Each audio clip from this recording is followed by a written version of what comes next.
Hello and welcome back. So now I'm going to introduce you to a new concept of something that is called a derivative. Derivative. So let's say we had the function, let's call it f of x equals x squared. And so the derivative of this function, and we write that as, or one of the ways to write that is f prime of x is 2x. And how did I get that? Well, I'll explain that in the next few videos. In fact, most of Calc 1 is figuring out how to get a derivative of a function. But just accept this for now. So, the derivative of this function, of a function, is basically a function that describes the rate at which the function is changing. So, this function 2x describes the rate at which x squared is changing as you move along, as you have different values of x. So let me graph x squared and actually show you what I mean by that. So the graph of x squared looks... Actually, I'm going to undo that. I'm going to put it down here, because there are no values of x squared below 0. But the graph looks something like this. Touches 0, and then exponentially goes up. And so, let me actually write some values for x squared and 2x.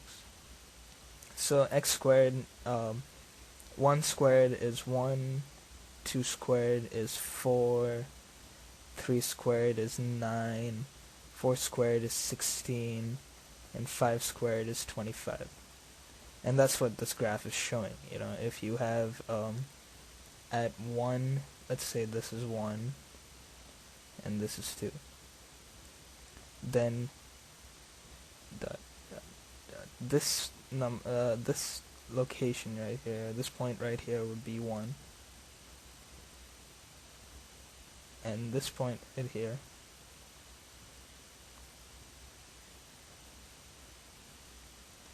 and I should extend this point right here will be 4.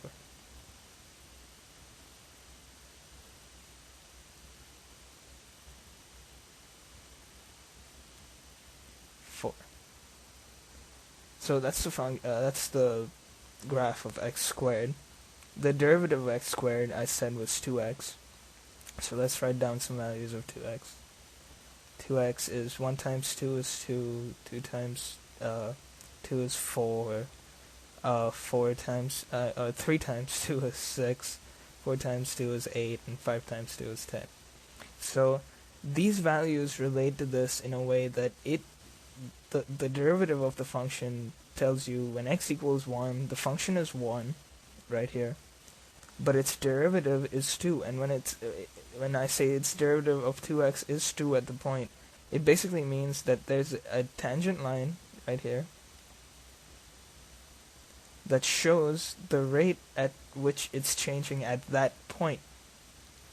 And the rate at which this is changing is 2. So the slope of this tangent line right here, slope, equals 2. Similarly, up here, when it's 4, x squared equals 4, 2x equals 4, so there's a tangent line up here, and you can see this line is steeper than this line, because the rate at which it's changing up here, it's 4, so the slope of this tangent line would equal 4.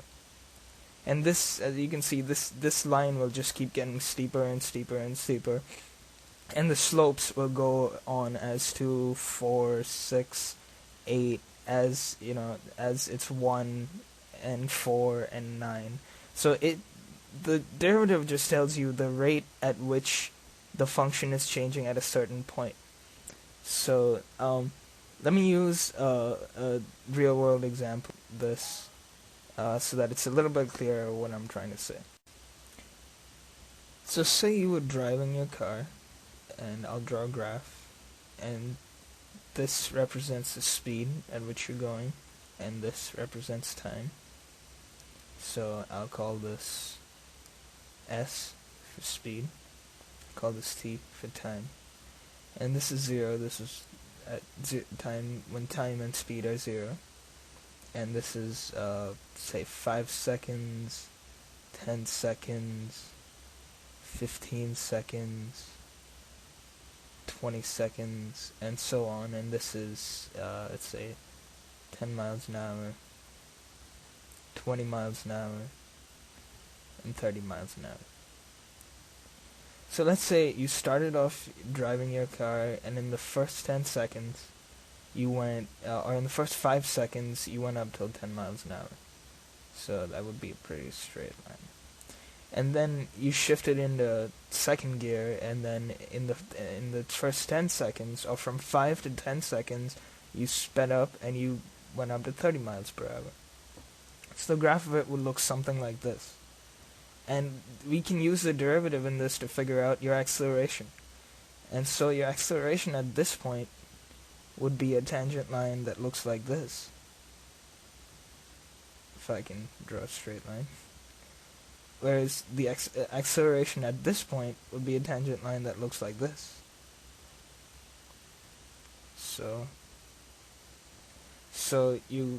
that doesn't look like much of a line, but a tangent line just touches one point on the graph. So you can see that this line is a lot steeper than this line is, because your acceleration at this point, the rate of change that you were driving at this point was a lot lower than the rate of change at this point. So this slope, the slope of this tangent line, will be higher than the slope of this tangent line over here, because the rate at which your car was picking up speed, the rate at which it was changing, is different at this point. And that's the main reason we have derivatives, is to figure out the rate of change of functions at different points. If you have any questions, you can email me at utamatchboxman@gmail.com. I know this is a hard concept to understand, but you'll spend most of calculus figuring out derivatives, and I think a lot of people just go through calculus just figuring out derivatives and not actually understanding what they are. So just remember that the derivative gives you the rate of change at any point. The function gives you the rate of change at any point on a graph. So it gives you the slope of at any point where there would be a tangent line on the function whose derivative you're looking for. Again, if you have any questions, please email me and I'll try and help you out the best I can. Keep watching.